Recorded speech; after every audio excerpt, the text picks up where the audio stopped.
Hola, ¿cómo están? Qué gusto, me da mucho gusto que estén ahí y que participen en este gran programa interactivo, donde ustedes están de aquel lado y yo de este y estamos dialogando y conversando.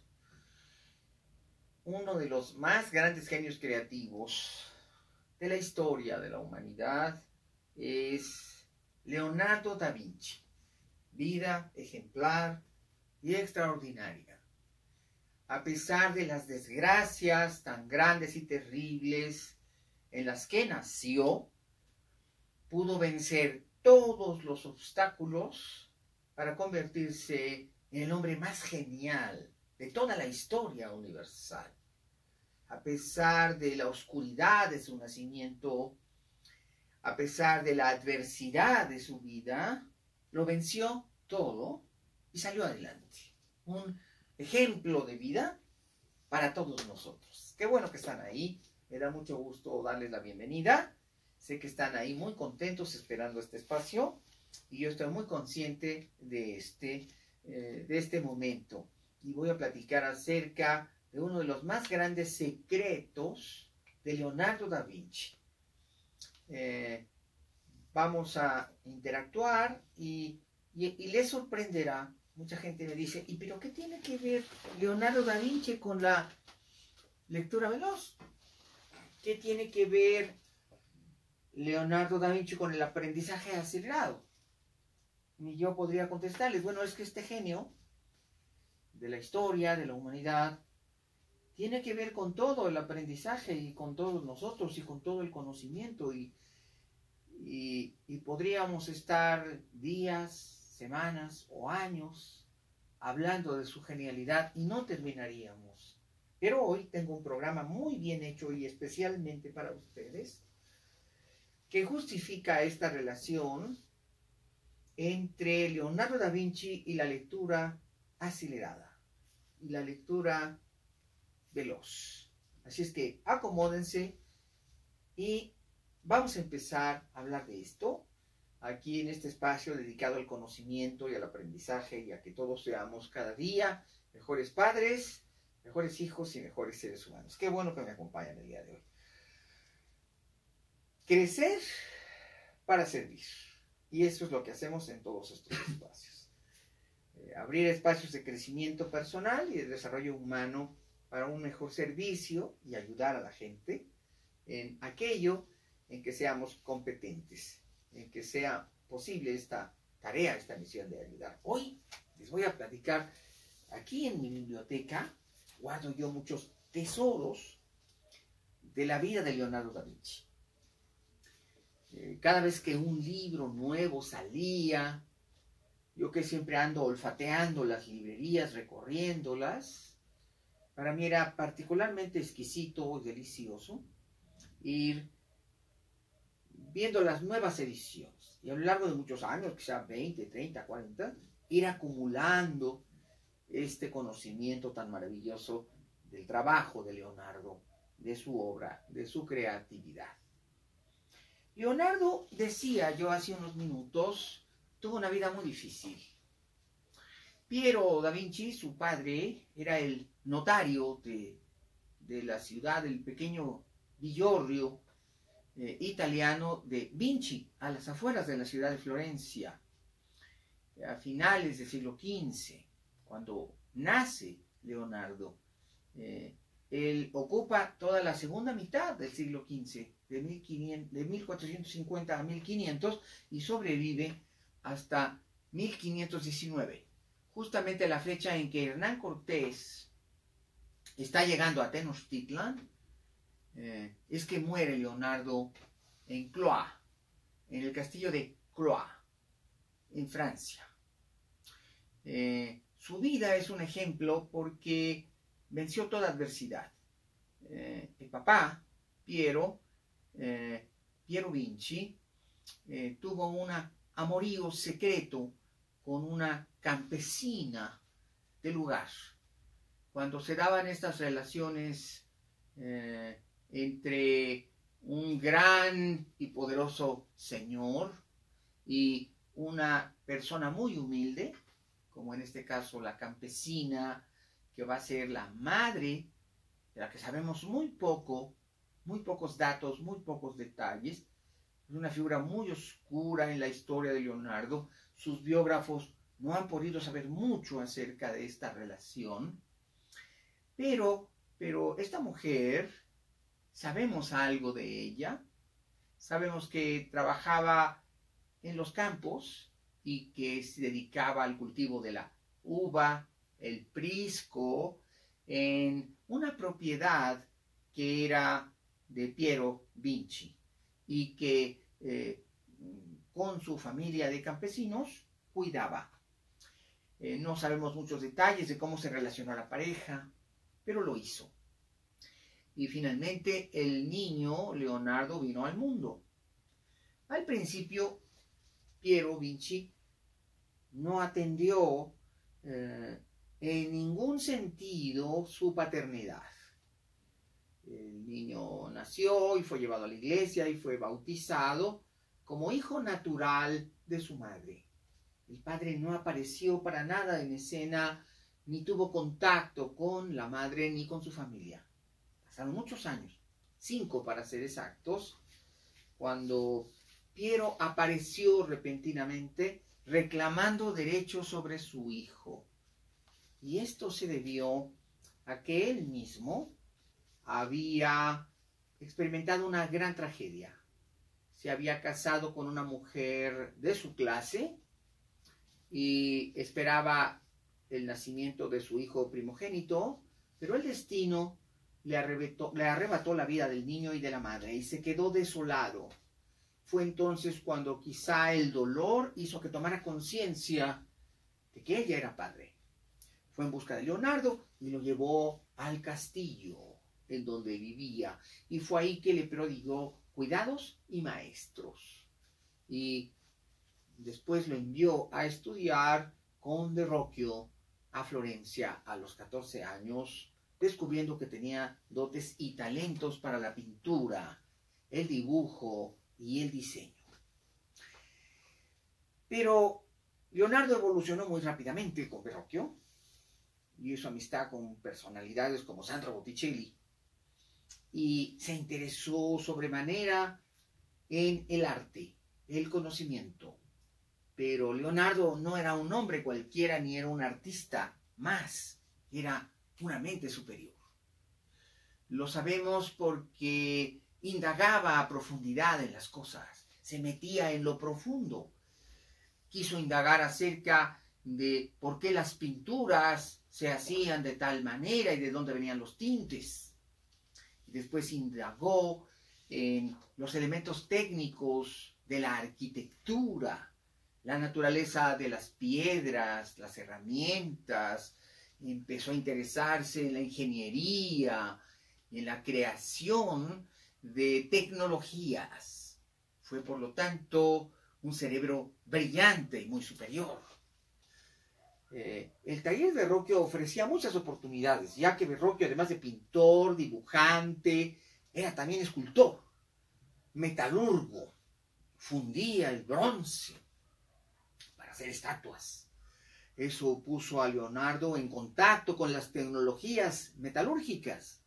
Así es que se interesó en cosas tan extrañas como la construcción de puentes, castillos, la ingeniería para hacer barcos, naves, fundir metales, hacer herramientas, espadas y también armamentos de fuego, pólvora. Es impresionante, pero su conocimiento abarcó casi todas las ramas del saber. Indagó acerca de la ingeniería militar y fue capaz de diseñar ingenios bélicos, pero también se interesó por el estudio de la madera, el sonido, la música. Por lo tanto, empezó a construir instrumentos musicales. Mezclaba los instrumentos de viento, de aliento, con los de cuerdas. Y eso creaba verdaderas maravillas. Muy pronto sus contemporáneos se dieron cuenta que estaban verdaderamente ante uno de los genios más grandes de la historia de la humanidad. Pero sus estudios se ampliaron aún más. Él estaba interesado en conocer los secretos del cuerpo humano. Empezó a acumular cadáveres y a disectarlos para visualizar en el interior de los tejidos los secretos de la carne, de la anatomía, bien sea de animales y humanos. Llegó al extremo de robar cadáveres humanos en los cementerios para ir a disectarlos y conocer el cuerpo humano y su funcionamiento. Tenía inclinaciones de biólogo y naturalista, y de fisiólogo y médico. Por lo tanto, todos los campos del saber se abrieron a su ingenio. Y un día decidió hacer estudios profundos sobre la luz. No quería ser un pintor más. Quería ser el más grande pintor de la historia de la humanidad. Y lo logró. Porque hoy la Gioconda, esta obra, es el cuadro más importante de la historia de la humanidad. Entre 12 millones de pinturas que se albergan en los museos de Europa, esta es la pieza de oro, la más valorada, la más cara y la más apreciada. ¿Pero por qué? Para Leonardo, cómo funcionaba la mente era fundamental. Cómo funcionaban los ojos. Cómo es que veíamos y contemplábamos la luz. Por lo tanto, voy a tomar algunos de los libros que yo codiciosamente guardo sobre Leonardo. Aquí tengo solamente los pequeños, y hay unos grandes que no cabrían aquí, pero aquí podemos ver parte de los secretos de Leonardo. En este pequeño libro aparece una de sus más enigmáticas obras, el Juan Bautista. Ustedes pueden ver. Esta es una técnica de manejo y conocimiento de la luz. Se le llama sfumato. El sfumato era una tecnología pictórica que creó Leonardo da Vinci. Hubo muchos seguidores, por supuesto, pero Leonardo fue el gran iniciador. Si ustedes observan la figura de prácticamente la última obra hecha por Leonardo, hacia 1516, ya estaba muy viejo, muy enfermo, tenía artritis en sus manos, le costaba trabajo tomar los pinceles, y sus asistentes, que eran jóvenes entusiastas que lo seguían y aprendían de él, siendo sus alumnos brillantes, le prestaban sus manos. Leonardo iba diciendo cómo hacer los trazos. Y Melchi, de origen milanés, probablemente fue la mano que trazó bajo la dirección de Leonardo mucha de esta anatomía de este último cuadro de Leonardo. Aquí vemos a Juan el Bautista, cómo sale de la tenebrosidad de la oscuridad. En el fondo han sido aplicadas diferentes capas de pintura para producir estos tonos oscuros. Y repentinamente, viniendo de la oscuridad, resalta extraordinariamente la figura de un joven que es Juan el Bautista, San Juan Bautista. Podemos ver los secretos del esfumato de Leonardo, que aparecen, por supuesto, en las últimas obras del periodo final de su vida. Por ejemplo, aquí ya hay elementos de esfumato. Pero finalmente es en la Gioconda en donde esta técnica pictórica se nos revela de manera espléndida. Estas son las manos de Gioconda. Observen los pliegues de las telas que dan la sensación de que podemos tocar y sentir la tela misma. Aquí podemos ver estos elementos de la Gioconda, su enigmática sonrisa y estos fondos oscuros, y cómo la luz emerge y se puede contemplar la atmósfera.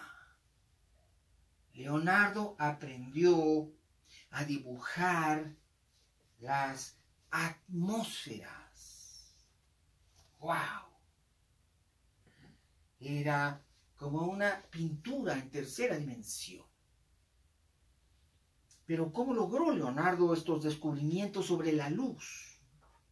Ahí es donde comienza la conexión con la lectura veloz.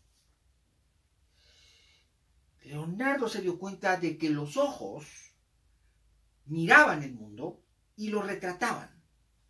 Hoy sabemos que la anatomía moderna nos señala que los ojos son en realidad cámaras fotográficas. Y a través de estas cámaras fotográficas podemos comprender el mundo a través del sentido de la vista. Pero Leonardo quería saber más sobre los ojos. Coleccionó más de 2000 ojos, de grulla, de lobo, de serpiente y ojos humanos. Inclusive creó una sustancia especial tomando los huesos del pescado, que hoy conocemos con el nombre de grenetina, para poder aplicar esta sustancia a los ojos y poderlos disectar, ya que los ojos cuando sentían la navaja se desparramaban. Pero a través de la grenetina se gelatinizaban. Y esto le permitía a Leonardo hacer estudios sobre los ojos. Leonardo fue muy afortunado. Lo protegieron hombres muy poderosos. Y murió en un lugar maravilloso, en este enorme gran castillo, el castillo de Blois, en Francia. Francisco I, el rey de Francia, admiraba a Leonardo. Cuando los franceses invadieron Milán, el rey pidió ir a conocer ese cuadro tan famoso que todos conocemos y probablemente tenemos en el comedor de nuestra casa.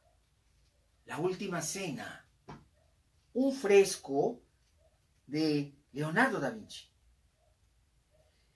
Una obra magistral e inmortal.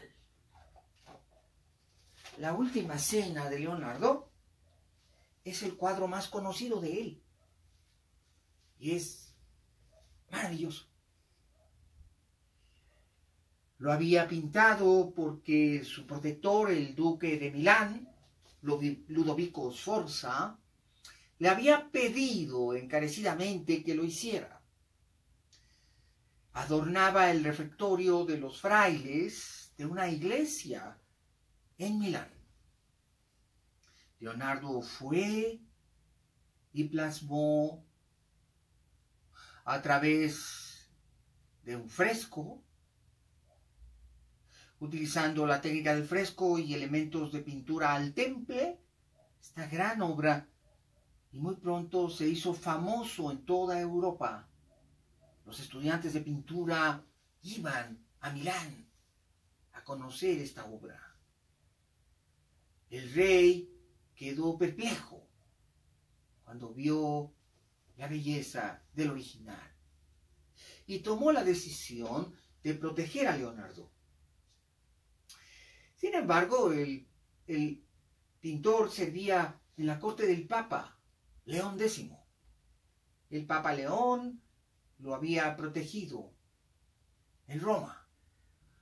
porque había sido siempre protegido de la casa de los banqueros y políticos de Florencia, los más grandes de los poderosos,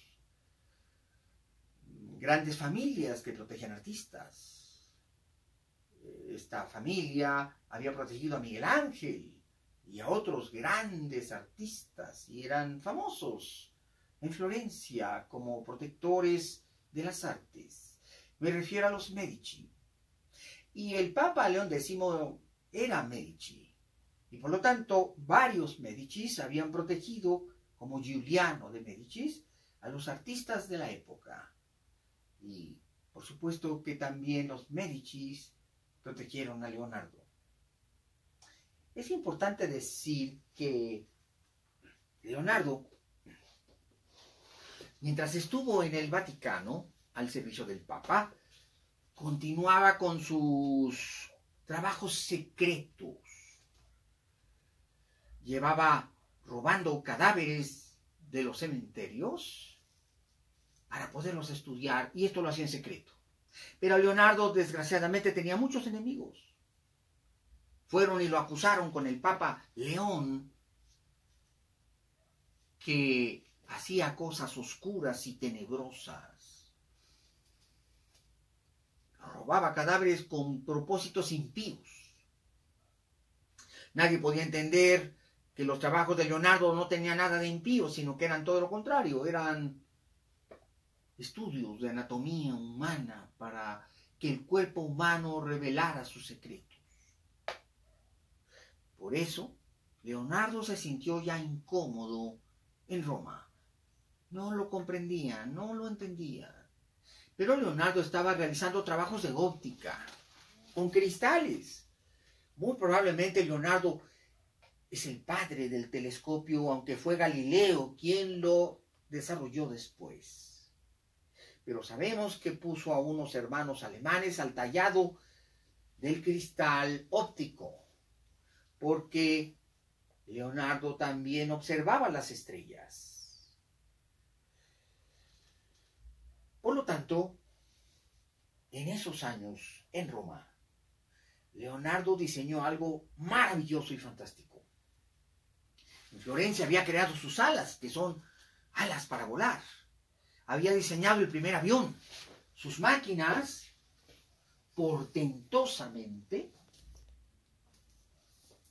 fueron el antecedente del avión.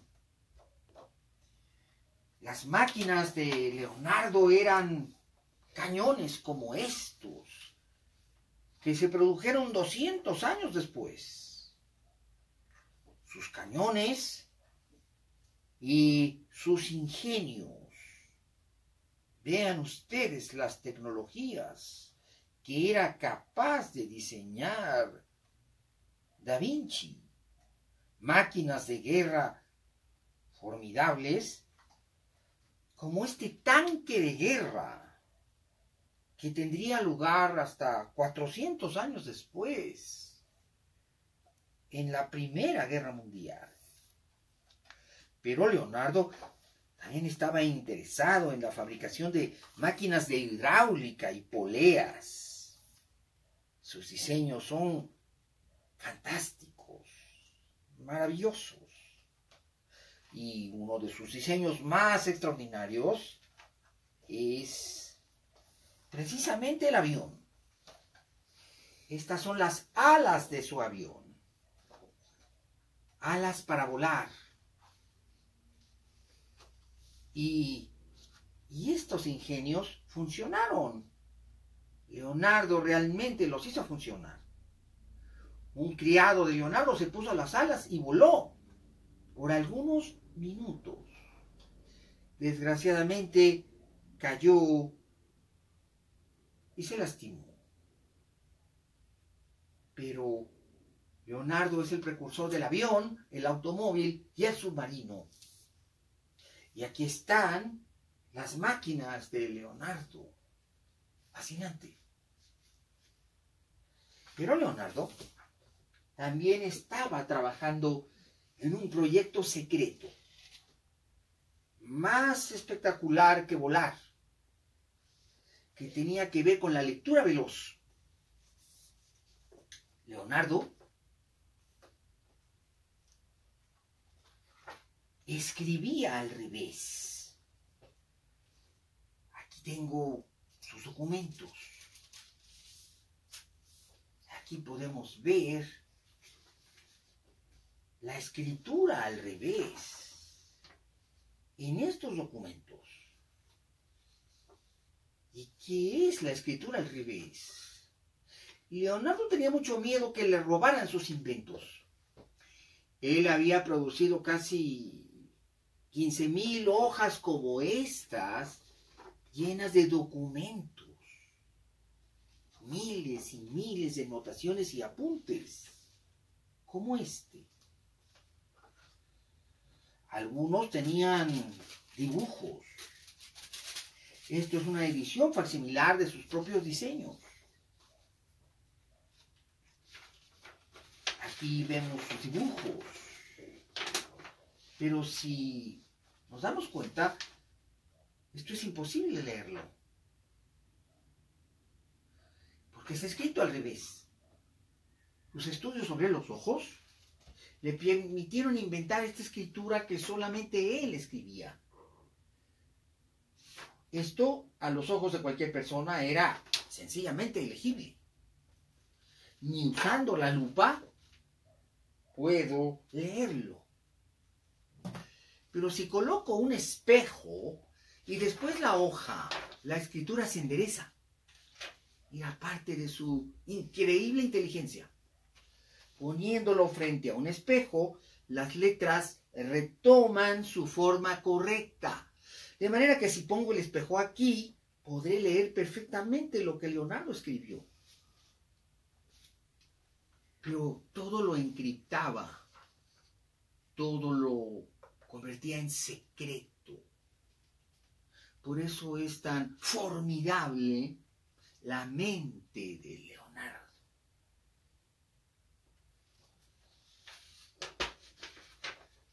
Se sabía que él leía muy rápido.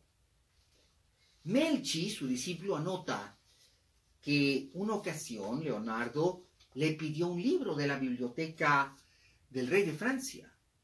El rey había dado órdenes que todos los libros que había en el castillo de Blois estaban a la disposición de Leonardo, que era su pintor de corte y su invitado. El rey estaba convencido de que Leonardo era el ser viviente más inteligente de la tierra y de la historia, y le otorgó todas las facilidades y las comodidades. Leonardo pidió el libro y Melchi se lo entregó. Antonio Melchi era su persona de mayor confianza en la última década de su vida. Después de unos minutos, no más de una hora, Leonardo leyó el libro y le dijo a Melchi: está bien, ya regrésalo a la estantería del castillo, a la biblioteca, porque ya lo leí. Melchi se sorprendió y le dijo: maestro, ¿has leído el libro en unos minutos? Y Leonardo contestó: 2 veces. 2 veces. En una hora leyó un libro entero 2 veces. Y nadie tomó en serio este hecho que se convirtió en una anécdota. Pero Melchi se quedó con la curiosidad. Leonardo se puso muy enfermo y murió. Algunas versiones dicen que el rey en persona asistió a la muerte de Leonardo. Otras fuentes aseguran que el rey estaba en París, muy lejos. Pero el rey, que amaba en forma entrañable a su mentor, a su maestro, escribe: Francia acogerá sus restos con profundo amor. Y el país estará de luto 30 días. ante la pérdida del más grande genio que Dios nos ha provisto en toda la historia del mundo. Melchi fue el heredero de Leonardo. Este joven pintor regresó a su país natal, Italia, a Milán, y llevó los documentos de Leonardo. Miles de documentos escritos al revés, con secretos increíbles, incluyendo el secreto de la lectura veloz. En este libro de Tony Buzan, él consigna un hecho que ocurrió 100 años después de la muerte de Leonardo. Recuerden que Leonardo murió en 1519 y en 1615, en Florencia, ocurrió un hecho prodigioso. El hecho prodigioso es el siguiente. Narra aquí en su libro Buzan que había un personaje que vivía en Florencia que se llamaba Antonio di Marco Magliavecchi. Antonio di Marco Magliavecchi era un joven que cuidaba una viña. Se dedicaba a cuidar las vides, deshojarlas, les prodigaba abono, riego y cuidados. Y en la época de cosecha, él llevaba a vender las uvas. Visitaba, por lo tanto, los conventos y los mercados de Florencia, donde entregaba las uvas a los mercaderes. Y este joven tenía un gran interés por aprender a leer y escribir. Se sabe que Antonio di Marco Magliavecchi le pidió a dos frailes y a un librero que tenía una librería en el centro de Florencia que le enseñaran. Y a cambio de esto les regalaría muchas uvas. El librero accedió y lo enseñó. Y es muy probable que los documentos de Antonio Melchi a su muerte hayan sido vendidos por la familia. Estos documentos no se tiraban a la basura porque todo el mundo sabía que Leonardo da Vinci era un genio y los documentos tenían valor. Por lo tanto, los libreros traficaban con estos documentos. Decían, este documento es de Leonardo da Vinci, estas hojitas escritas al revés. Y la gente compraba aquello como por curiosidad.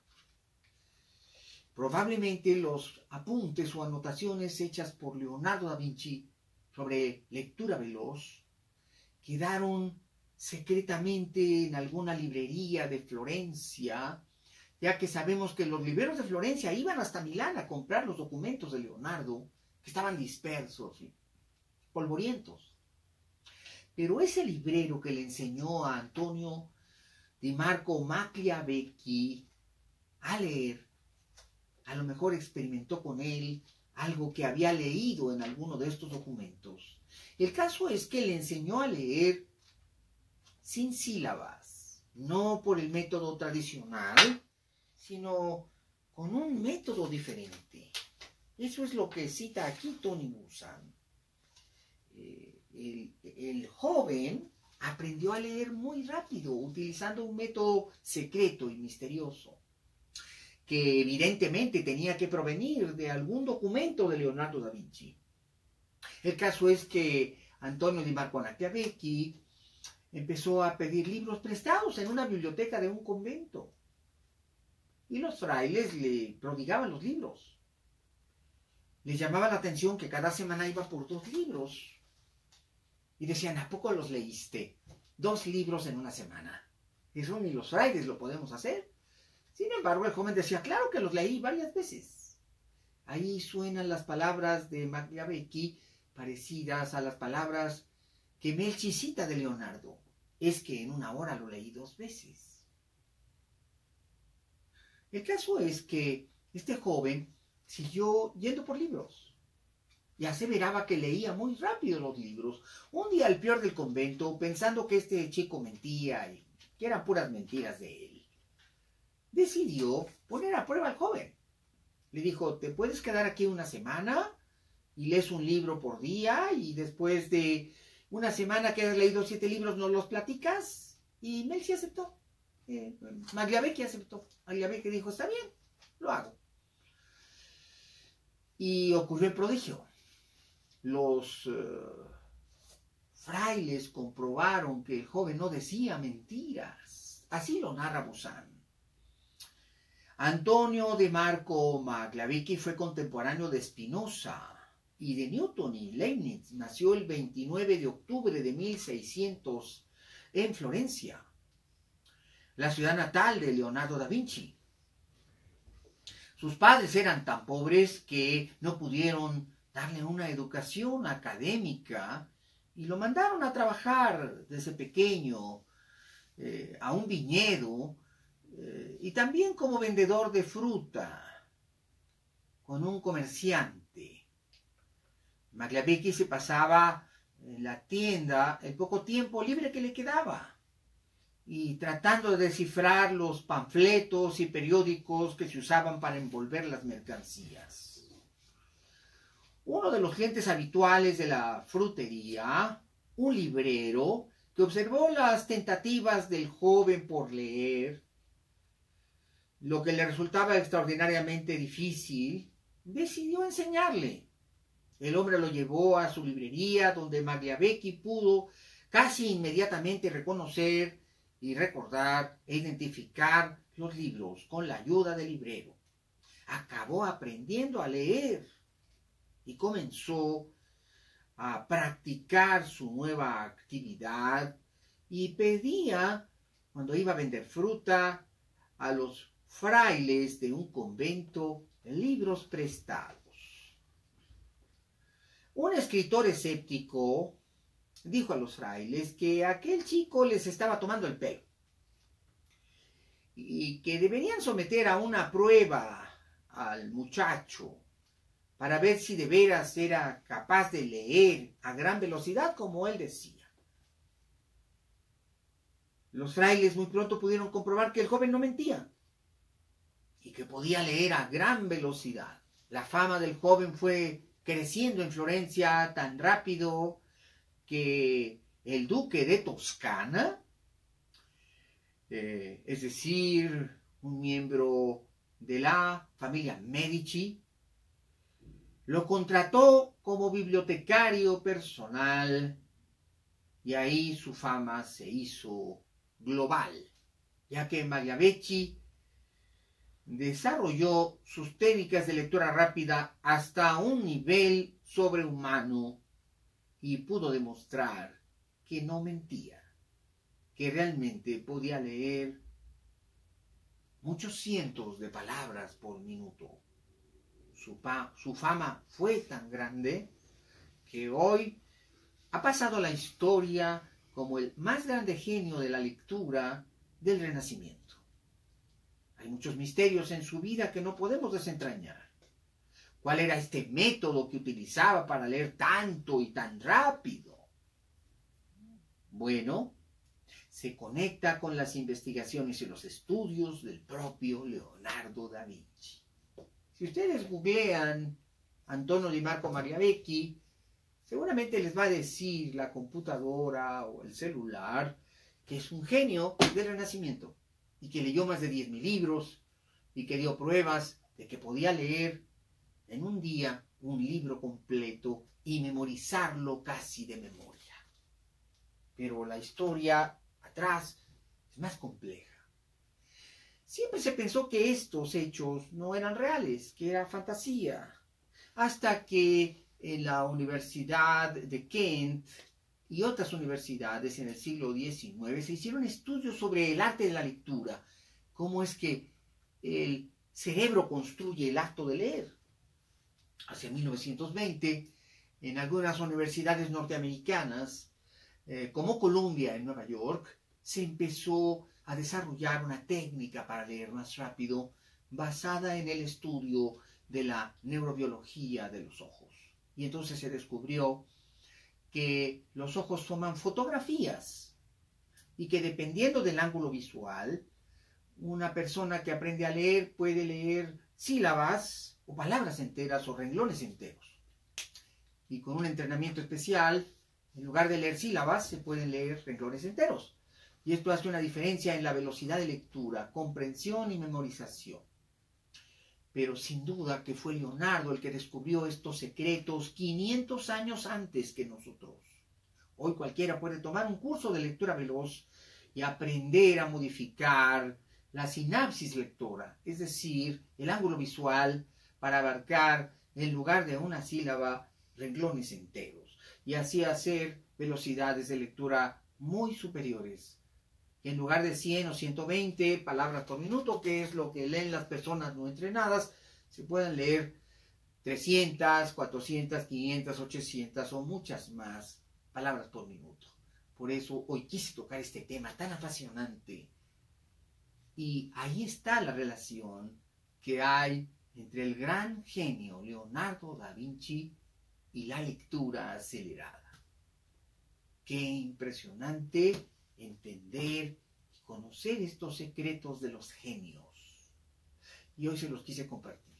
Y estoy seguro que les va a encantar.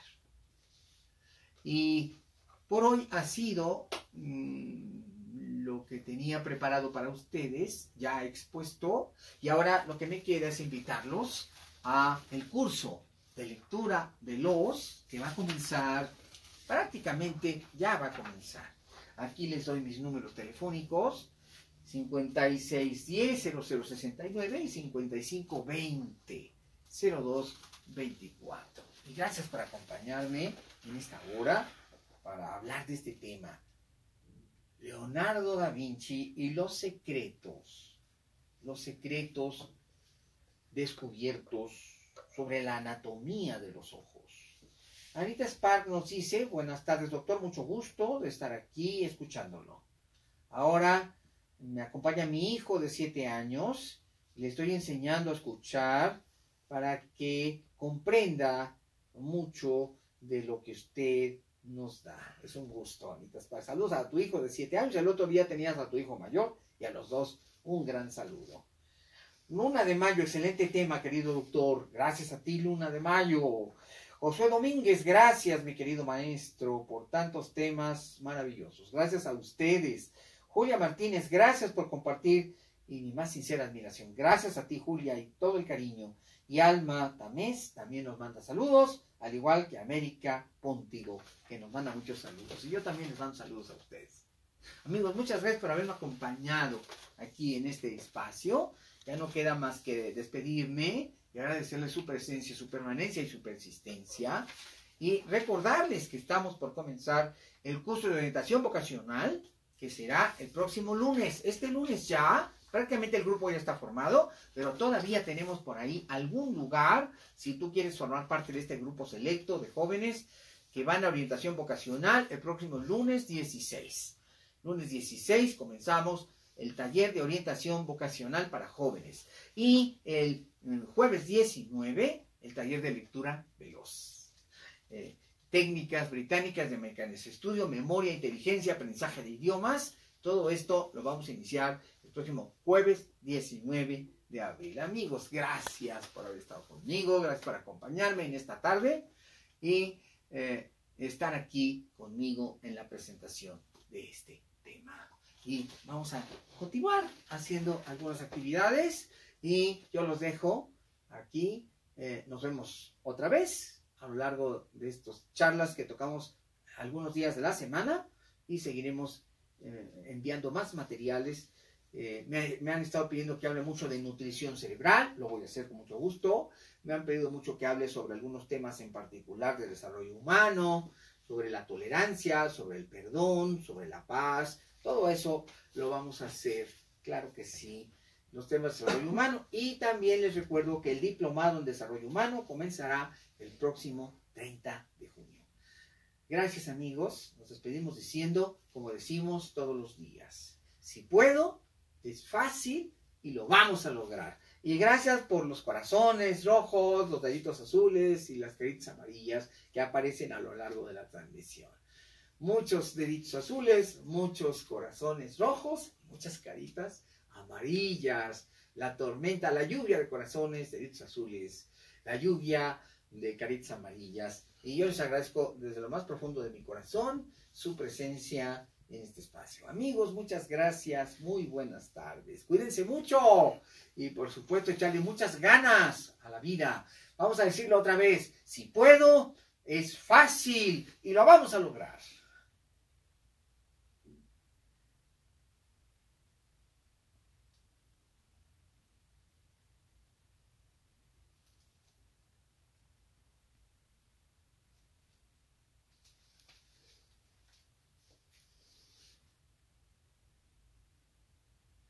¿Cuántas caritas? ¿Cuántos deditos azules? Qué alegría saber que están ustedes ahí.